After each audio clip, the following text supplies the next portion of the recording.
So what we're going to do, since you guys were so cool, we're going to kind of turn this into a drinking game.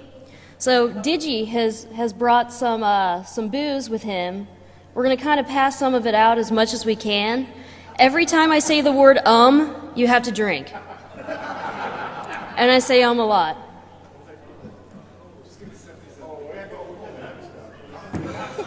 Do you want to just like pass them around?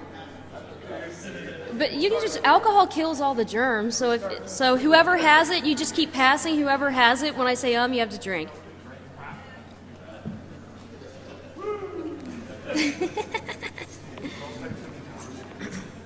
This is your official invitation to Toastmasters. Oh.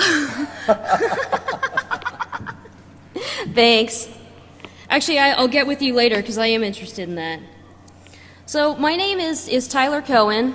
This presentation is Look What My Car Can Do. I want to give a special thanks to Ben, Joel, Mark, Rob, Peter, Zach, Matt, Kate, Maddie, and Charles. Now, some of these people know that they helped me. Some of these people do not. So you'd be kind of surprised at how many people I asked if I could rip apart their cars, and they said no. Like, it's for science, come on. So we had to come up with creative ways to get access to these cars. This car that I'm standing in front of is a Ford Fusion 2011, and in one of the photographs, there's a little hint from where that car came from. If any of you guys can see the hint, pick up on it and say where that car came from, Zach over here will buy you a beer. So just call it out when you see it, but it's in one of the photos.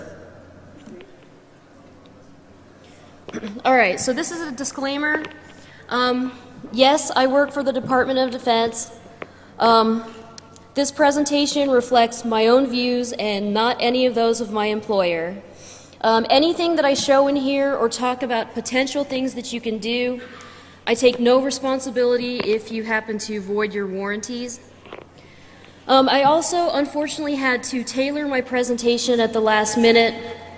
I didn't want to get fired or sued by Ford. So there are things that I'm not going to be able to say, but I can hint to them. So I'm going to give you an overview, just a quick introduction. We're going to talk about the technology, avenues of exploitation, resources, and then the future. So also, I am I've had about 10 years of experience doing digital forensics. I've worked for the Department of Defense Cybercrime Center, IBM, NASA.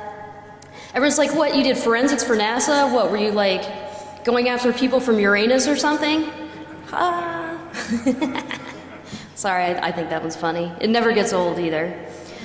But so that's what this presentation is going to be geared toward. It's going to be geared toward a forensic analyst and what they can get from these cars, but also as a user, you have to understand that there's information that you're putting out there on these cars that is giving away stuff about you. So cars are not just for transportation anymore. They are now becoming entertainment centers, communication hubs. These vehicle systems now store and stream digital content, and they're used as communication mediums. So it's not like the old days where your car was just your car. This is now, in today's world, people want to be connected to their social networks. They want to be able to find everything. They want access at their fingertips, and they should. I do too. So manufacturers are coming up with really innovative ways to market and sell vehicles.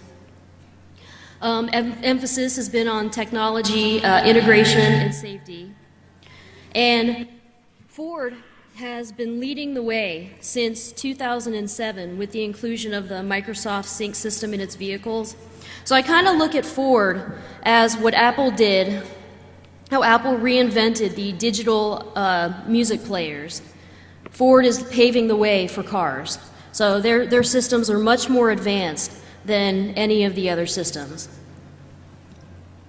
So what are the designers thinking when they're designing these cars? Obviously, they're concerned about safety. But aside from safety, Ford is really concerned with digital rights management. Now, since they're using the Microsoft OS, we know that it's Microsoft DRM technology. Now, I bet you there's some of you in the audience who are experts at DRM vulnerabilities and cracking and know a bunch of research that applies to that.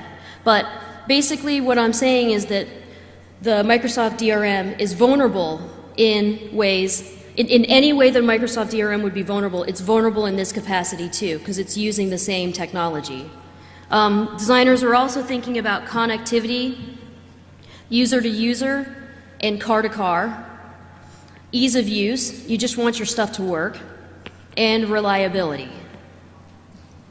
So what do I mean by connectivity?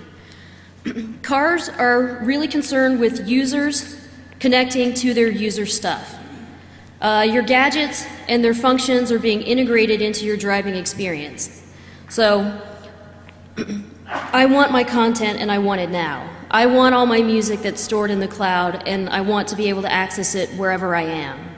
I want to be able to connect my phone and have it stream all of my information. I want to be able to use voice dialing. I want it all just there. I want it to be easy. And then you also want to have be connected to your user environment. You want to have your social applications available to you, and you want your car to do it. My car, why shouldn't it give me the cheapest price of gas? Why shouldn't it tell me happy hour specials?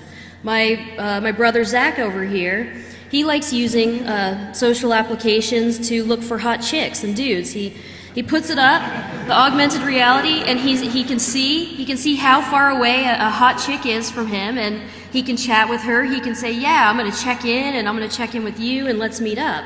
Why can't your car do that for you?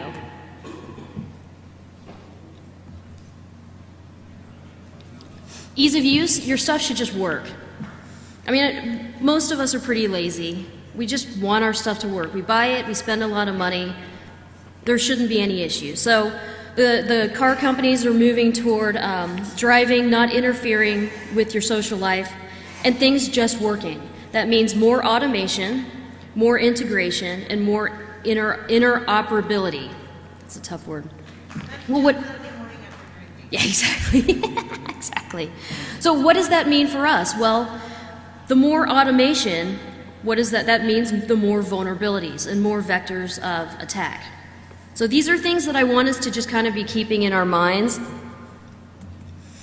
Reliability, again, things should just work. There have been some complaints with the Ford systems that I've been reading on the forums and then from people who actually have these cars. There's complaints that the car entertainment system reboots while driving, which is kind of a problem. Actually, not all of it, as you're going to see in a second, not all of it is. Changing songs shouldn't take 15 seconds, and stored data should be accurate. I know that you guys are all familiar with that story. I don't know if it's a true story or not, but woman was using her GPS data, and it essentially told her to drive off a cliff, so she did, and she died. I don't know if that's true or not, but basically you want your data to be accurate, so stuff like that doesn't happen. All right, so what are users thinking? They're thinking we want safety, again, ease of use, and connectivity. Something that they should be thinking about is confidentiality of their data. There's a lot of data that I'm going to show you is actually stored on these devices. They need to be thinking of, a friend could come into their car and get their data if they have devices set up for that. These devices have remote access now, they have wireless on them, there's Bluetooth. Or a forensic analyst, could come and get your data. So they really need to be cognizant of what's being put on there. So, if there's photographs or things on there that you don't want to be found, just don't put them on there. I mean, simple as that. What are hackers thinking? Well, what do hackers do? They make something do what it's not meant to do. So some things that have actually happened, some things that are going to be happening probably in the future. Controlling the car remotely. So using the wireless, the communication system is connected, and that's been proven, I believe, at this conference, and then there was a study, a school study, where they dealt with the tire pressure. It's been proven that these communication systems are connected to the car's onboard computer. So it is very possible to get a piece of malware, get it in through the communication system on the car, and then control the car.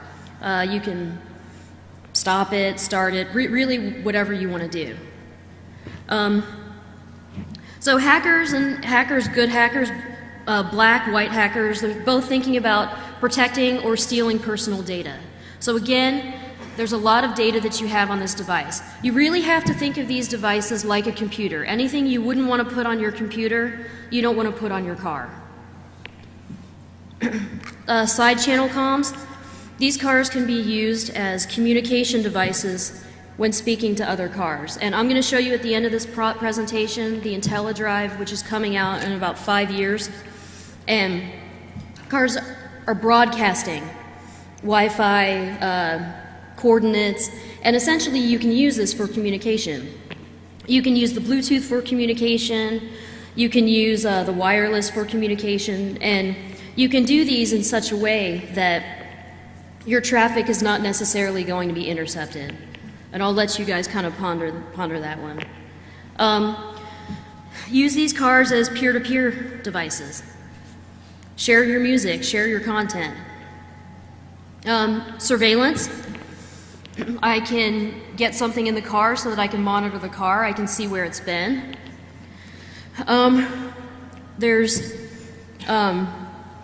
So that's surveillance, or again, just using it like Zach's going to do to just find hot chicks. It can also be used, these vehicles, for propagating viruses and malware. So my vehicle, get it, vehicle for propagation, because it's a vehicle. Yeah. So you can use this car, and this car can actually be a virus that is infecting other cars as I drive past it. These are just potential things for the future, but not that far off in the future. And then forensics, which is where I kind of come into this, and that's where the rest of this presentation is going to kind of go. Oh, and if anyone has any questions, please just jump in.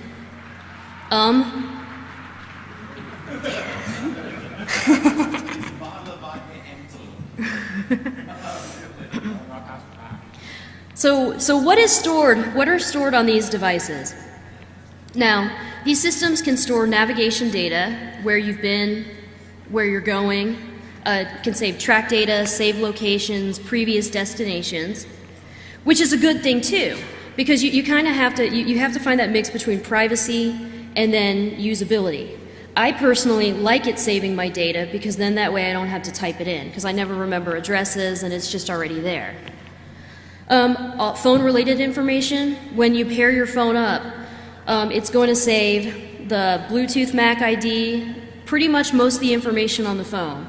Your contacts, call logs, SMS messages, call history, saved numbers, that's going to be maintained. So, hint, if you rent a car from like Enterprise, Hertz, or whatever, and you pair up your phone, just make sure you delete the profile. It's not going to be completely gone, but at least it'll make it a lot harder for someone to get your data. Music files, image files. The Ford Sync Generation 1, you can put 32 files, 32 photos on the car. User voice profiles. Information about the car. Potentially, this is a kind of in the future, stats on how am I driving, do I speed, all that kind of good stuff. Previously connected USB devices, wireless access points, where you've been with the wireless, and then in the future, like I said, the driving habits. And if anyone can think of more that I missed out, just let me know after, because there's a ton of data that's contained in those cars. Okay, so as a forensic examiner, why would I care about photos or songs? Well, these photos. Oh, sorry. By the way, Zach, I rated your music collection. You don't mind that I borrowed your Ace of Base, do you? All right. So you think that that's just a MP3 file of Ace of Base? It's not. It's tagged with Zach's ways to pick up hot chicks. Just a regular photograph. By the way, is that the cutest dog you've ever seen in the world? Yeah, he is. Like his little mohawk, baby. So that's a stagged photo as well. So, or child porn images, malware, really anything that you want to hide in there, because if you upload any one of these files, whether it's stagged or you've manipulated it, as long as the header and footer are going to match, the car's gonna accept it in, so you can use it as storage. All right, so these are two pictures of vehicles. They're embedded, fully integrated systems with the vehicles. There's two different styles that I'm showing you right now in the first generation. The first is a Ford Fusion 2011 without the navigation system. So you can see it's just kind of got the little teeny faceplate on the radio. And then you've got the full navigation system. Now, the navigation system gives you the ability to store data. Without the navigation system, the only way you have the ability to store data is on the flash ROM chip in the sync module, which I'm going to get to a little bit later. But that's kind of what they look like. That's, I think, a Ford Edge 2011. Excuse me? Yes? Florida? You said if we figured out where the car is from, we get beer? Oh, no. It's much more subtle, and it's later in the presentation. But you know this free beer means you have to sit and talk with Zach for a while, but maybe he'll go over his rules of finding hot chicks.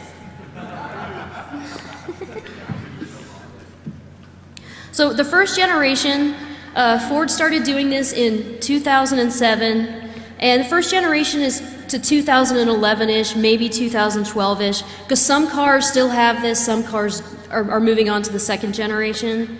Now, there are two separate components. Yes?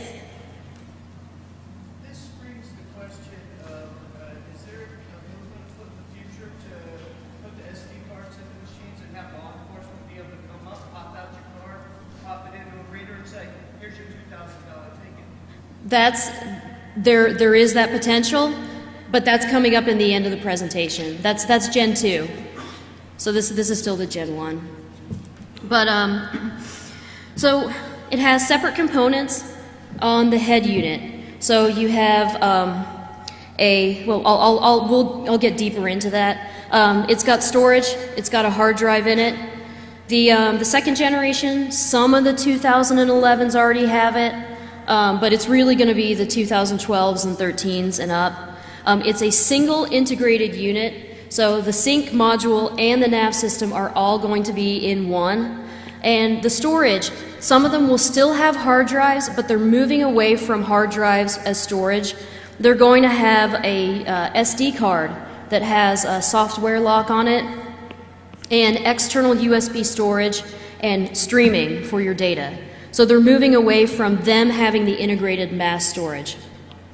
Both of these generations are updatable through USB, which is going to be important later. All right, so the first generation, which is what you probably see on the road right now, the sync module, the operating system is Microsoft Automotive, and it's a Windows CE-based operating system. Data is stored in this module, this chip, which I'm going to show you a picture of later. You can get all the phone-related information, music indexes, user voice profiles, and then there's a couple of other little stuff that's going to be in there too that could be relevant or might not be relevant too, but it's stored in this NAND flash chip. The head unit, which is the nav system, it's got the operating system, it's Clarion VxWorks, and the way that we first found out that there were two different operating systems on the nav and on the sync module, we took the sync module out of the car, and the navigation system still worked. And we're like, huh, So that's kind of, that was a hint for us that there were two different operating systems. It's got a 40 gigabyte PATA hard drive with a TPM style protection on it. Data stored, you can get music files, photos, navigation data. So this is the inside of the sync module. You can see where the little arrow's pointing. That's the Samsung NAND flash. Now, when you open these up, it doesn't mean that in every car you're going to have a Samsung NAND flash. It could be a different manufacturer. It just kind of depends on where that car was built. But it's going to be in roughly the same place, and it's going to work the same way. So, again, this is going to contain the Microsoft operating system, previously paired Bluetooth information, contacts, call logs, SMS messages, phone history, saved numbers. So it is of relevance if you're a forensic examiner. If you're trying to hide the data, it's also of relevance because you don't want it to be accessed. So you want to, again, delete the profile or wipe it or whatever. Now, I don't know how many of you guys have done a lot of work with doing forensics on NAND flash, but it's not fun. So what you have to do is, there's a few ways you can do it. As you saw, there's a spare USB port on this device that you could try to acquire the NAND flash from. We actually didn't do that, so I don't know. There's also the JTAG ports right over here, kind of at the bottom. You can see them. We also didn't do that. What we did was not what we did, because we didn't do anything necessarily, remember, hint, hint. But what could be done is you could take the chip, you could remove it, put it in this flash pack device, stick it in one of the sockets that it fits, and what's going to happen is it's going to spit out a binary file. And for those of you who have done any forensics on the NAND flash, it's kind of a pain, because the way that it works is you have the wear leveling, which is going to be different for each chip manufacturer, but you can still figure it out. So for this one, you have every sector on the flash can be written over only 10,000 times. So what's going to happen is you're not going to have consecutive sectors. And there's going to be, I always forget if it's a 4K chunk or if it's a 16K chunk that has a numbering sequence. So it's numbered, a chunk right in front of each sector that tells you where that sector goes. So what you have to do is you have to get this binary file out of this thing, and you have to manually remove those chunks that tell you the number of where each chunk is, reorder them, and then you can pop it into any forensic tool. It'll just be a regular raw DD image file. So that's how you have to do it. Maybe it sounds complicated to you, maybe for some of you it doesn't, but it's really not that difficult. It sounds a lot worse than it is, so it is doable. So removing the sync module, I had a lot of other pictures. I mean, we just tore these cars apart.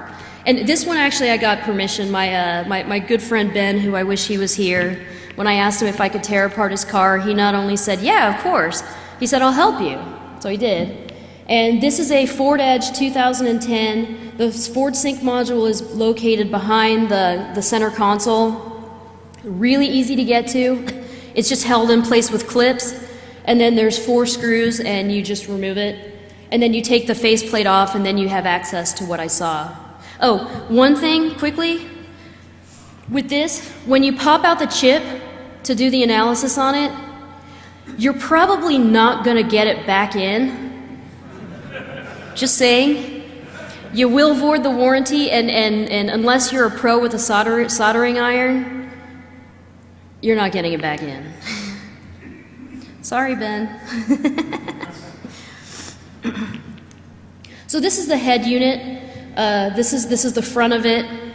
It's got, again, the 40 gig PATA hard drive. This would happen to be a Hitachi Endurostar. That doesn't necessarily mean that you'll have a Hitachi if you were to get one out or if you were to buy the car. I think they just kind of use whatever they have in batches. This is going to contain, because it's generation 1, navigation data, track data, breadcrumbs, saved locations, previous destinations, and all your music files, which as we know could be STEG files. So acquiring the head unit. So I'm going to go over a couple of techniques that will probably work. Hint, hint, hint. Drink. Just kidding. All right. So we removed the head unit. That's kind of what it looked like. There's also a picture that Ben wouldn't let me use of Ben like standing there like with almost a heart attack on his face that I ripped his car apart. And that's the back. You can kind of see on the second one where the hard drive was. You just pull it out. It's really easy to get the hard drive. Although I gotta tell you, when you take the car apart, it's a lot easier to take apart again than it is to put back together. So, any of you who are forensic analysts, you see this, you see that the drive's connected to a write blocker and I've got it into some forensic tool. Yeah, that's not gonna work. Now, why is that not gonna work? Because Ford is really concerned with digital rights management and protecting music being imported to the hard drive. So they've implemented this TPM lock style protection where the hard drive is essentially looking for a serial number on a module in the head unit, so in the chassis.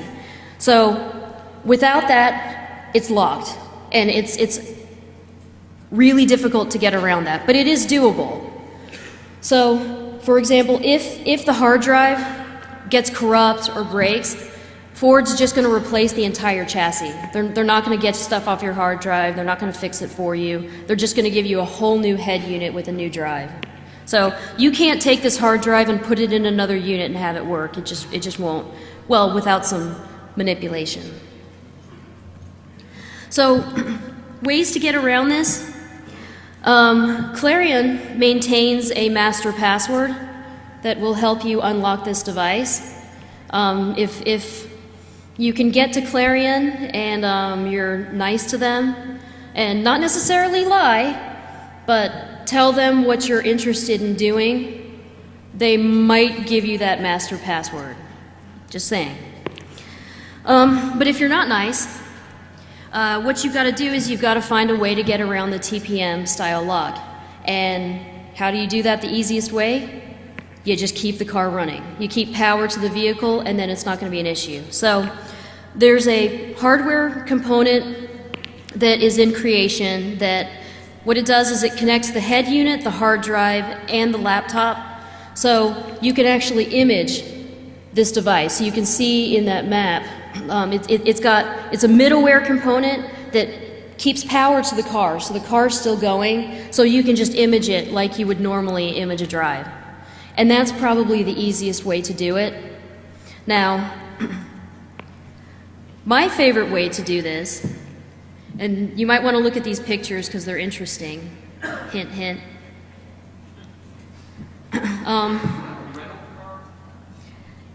Maybe. Why do you say that? Yeah. And where's it from? Enterprise, yeah. You have no idea how hard it is to go to Enterprise and actually request a specific car. They don't do it. I mean, it took a lot of social engineering to just be nice and friendly and say, you know, I really am trying to buy this car, but I want to test it first, you know. And the woman was so nice. She kept the car for me, hid the key in the fridge so no one else would get that car, and it was nice. I appreciated that. I actually thanked her in the beginning. So this is a way that actually is probably might be your easiest bet. This is exploiting the update process. So you go to the Ford website, you update the latest file, and you put it on your USB stick, and then you stick it in the car, and you go through this update process that you can see that we're doing right here. And it's a cab file. Now, if you were able to get some code into this cab file and still make it readable as a cab file, you would be able to put software on the device that would allow you to exfil a drive through Bluetooth or through the wireless. So I don't want to call it malware because it's not necessarily malware, because the purpose of it is different. All right, it's malware, whatever. Whatever, you know what? Sorry, DoD, it's malware. You can exploit this update process, customize this cab file, put your malware on there that will then allow you to exploit the Bluetooth and use it to image your file. And that way you're getting around the TPM lock. Now this way is kind of cool too. There's a guy in Florida, kind of a bit of a hermit, ecoastal.com, and what he's done is he's created some hardware that you put on the back. It puts the system into a CAN diagnostic mode, and what he does is he flashes the radio with predefined options. So again, you could use this method. You could flash the radio with these predefined options, and some of those options you put on are again malware that allow you to access the car. And I'm saying this because this is what a forensic analyst would do, but keep in mind that these are also things that someone with not so good intentions could do as well. So they could put stuff so they could constantly get access to your car. Would it be possible to flash the BIOS on the hard drive itself to remove the check and serial number? I don't know. We haven't tried that. It could be something worth trying. So the second generation. So the second generation is going to be a little bit different. It's going to be a single integrated component. So the Microsoft Sync chip is going to be in the head unit. And they're getting away from the Clarion VxWorks, and the operating system for the nav unit and for the chip is going to be Microsoft Office, and again, Windows CE based. So again, exploits that were going to work against Windows CE might work against this as well. They are moving away from having a hard drive. They're moving toward having all of their storage be an external USB drive or an SD card. And the SD card has a software lock protection on it. I haven't been able to get one yet, but I'm going to get one and play around with that. How come no one's drinking? I just said come on. Damn it. So they're also, they have a full suite of wireless products. You can turn your car into a wireless hotspot. You can connect to any wireless network that you want. Again, that information is going to be stored in the chip. So that's information that you can get access to as well. Software locked. Yeah, drink. How come no one's a drink? Someone drink. Saw you drink, all right. All right, so this is the second generation 2012 Ford Explorer with the second generation system, and I thought that I was being a master social engineer here. I thought I was being so smart. So we dress up, we go to the Ford dealer, and I start asking him all kinds of questions, pretending like I'm going to buy the car, and ask if I can take pictures of stuff so that I could show you guys what's going to be there. And I should have known that the true social engineer masters are car salesmen, because if my husband hadn't been there with me, I would have walked out with that car and an $800 car payment because my car is still in a lease. Yeah, I hate, they're like, what can I do to get you in this car today? And I've got stars. I'm like, anything.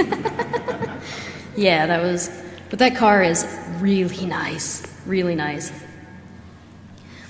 So again, this includes the SD card in the center console. You can see it. This is the Ford Explorer 2012, or was this the F-150? The Explorer, okay. It's got two USB ports. Oh, that's important to note too. The USB ports are not connected to the head unit, the hard drive. So you can stream stuff from it, but you can't use them as points of doing a forensic acquisition. And this is important to note too. The only way that you can get information onto the hard drive, the photos, currently is through the CD. But then again, using some of these methods that I spoke about are ways of cracking that so that you can get your music on there through Bluetooth, through wireless, if you put that piece of malware on there using those other methods. Logic would assume is this all still hooked into a CAN bus network? It is. Yeah, that's a shame. Yeah, it is. What was the question? Can you say that loud? Is it hooked into the main core CAN bus network? It is. Ford has attempted to firewall it off, but and I'm saying Ford is really leading this. They've really thought of a lot of things, but GM hasn't, Dodge hasn't, and as pretty much everyone in this audience knows, you can find ways to get around a firewall, but at least they're making an effort. So you can see on this SD card case, this contains the maps. It says on there, this card is write protected. It can't be used in any other system. So that just kind of shows you also it's software protected. But then I had my boy, like, there is no information about this stuff on the internet. There just really isn't. So we had to do a lot of work. And Ford dealers know nothing about this because they ship out the systems to Clarion or to some other radio manufacturer, and they just bring them back. Like, no one fixes them. So I had to work my way through Ford dealer to a radio manufacturer to Clarion and to Ford finally, and the Ford engineer. So there wasn't a lot of information out there. So anyway, so this is the plastic case that comes with it. It's your maps. I think you can see that. When the card is not in, the navigation system will just not work. So you have no access to your nav data. And since this is an all-in-one component, you need that SD card in there. So I think one of these is a SD card fault. You need to insert it, and then the other one says it's now enabled so it can work. This is kind of an okay picture. I mean, the guy was like standing over me, like telling me all the options on the car. So I'm like sitting here drooling while Matt's like trying to lean over me to like take photos. So this is just showing you what it looks like, the second generation. The wireless and internet is what I was most interested in. So you see, you've got your Wi-Fi settings, USB mobile broadband, Bluetooth, and then the prioritized connection methods. So you have a lot of options here. Oh, it even has a nice little map that kind of shows you what you can do too. And then here, this is just to show you the wireless options. You can go to Starbucks and get on their network, and I don't know, I mean, I guess this really means you could really do war driving because you're in your car and you're driving. Hey, I think I'm funny, yeah.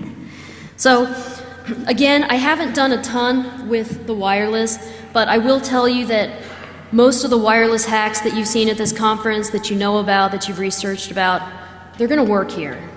So, again, what my concern is I saw this CSI episode, which is the way they did it wasn't accurate, but what they said kind of was, that they had a hacker who wirelessly got into a car, and he was able to make the car drive to some location that a guy ended up getting murdered at, or something crazy like that. But there are ways to get in wirelessly to the car and eventually control the car, as these young gentlemen will probably be talking about later today at 3.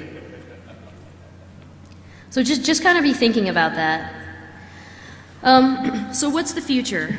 So future integration. One thing that I'm kind of interested in, and I'm sure is going to happen, is what I had told you, what I had mentioned before, using your car itself as a virus. Whether you send the virus out over wireless, Bluetooth, or this new IntelliDrive that I'm going to show you, or various other methods. I mean, it's kind of cool, but it's kind of scary too. I mean, you could set up some kind of hotspot and have someone drive by and their car just shuts down. And using the car as a communication channel. Say 10 minutes? Wow, all right.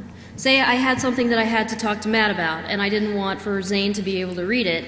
So I use my car and his car, and we communicate on a protocol that Zane might not be looking for. And obviously that's not something you'd really use it for. You broaden your mind, like think about it in you know, covert channels, ways that you need to hide your data. So I'm going to show you this video because it's damn cool. And this is showing you the future of this IntelliDrive. And while you're watching it, think about the possibilities and the potentials for this technology, using it as a communication device, surveillance, sending out viruses, or just saving lives, which is what it was meant to do. Back now at 7:45 with remarkable new technology designed to keep you safer behind the wheel.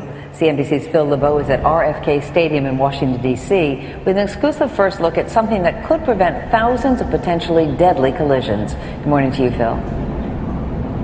Good morning, Meredith. Imagine your car could talk to any other car or truck on the road and warn you if you were about to crash into each other.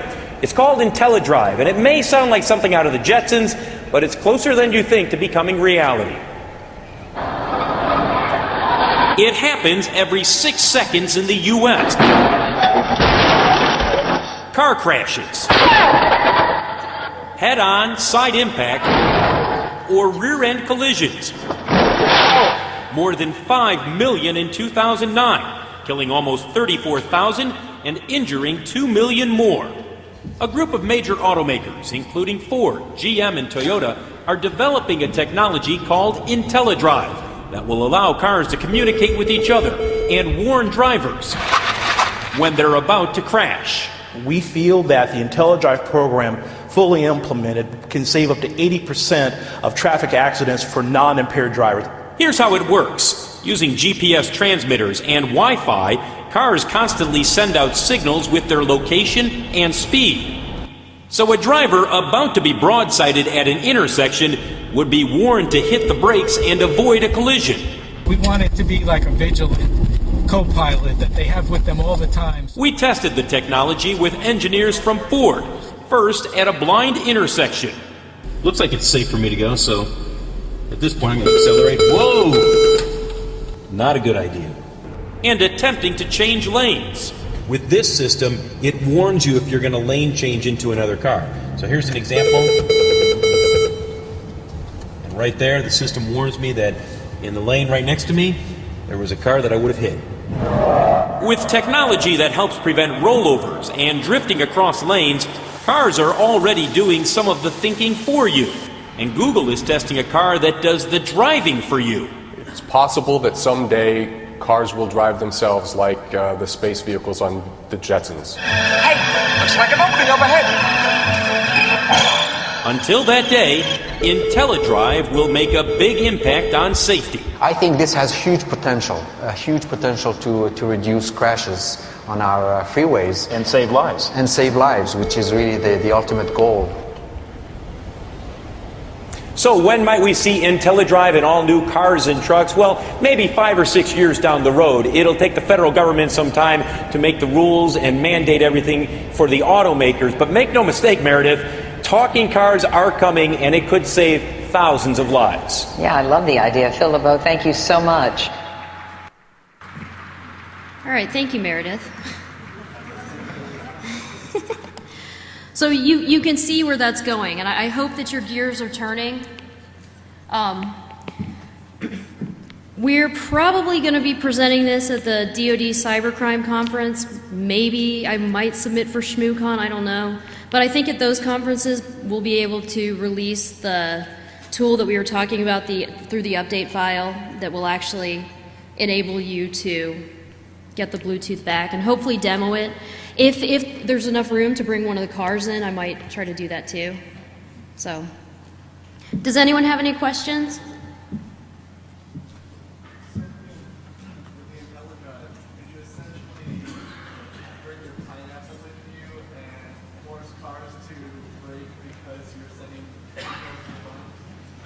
Yeah.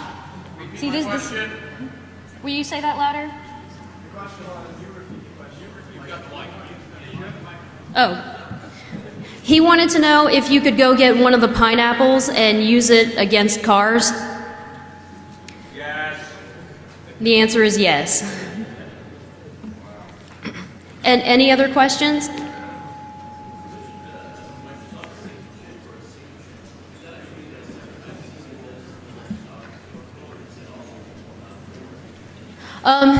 It's the operating system is on top of the chip. So there's firmware that's the chip manufacturer that's going to be in there, but then there's also the Microsoft that does have the firmware on there. Yes.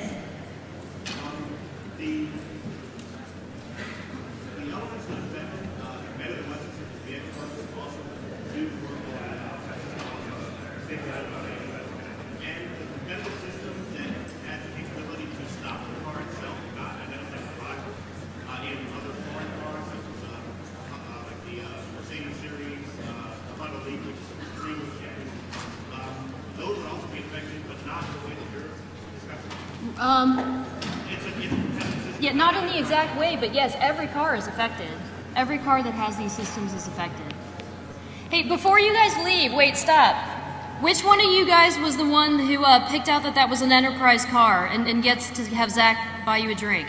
Who was that? It was you? Oh, come on up to the front then. My time? 3 minutes? All right, any other questions? All right, thank you.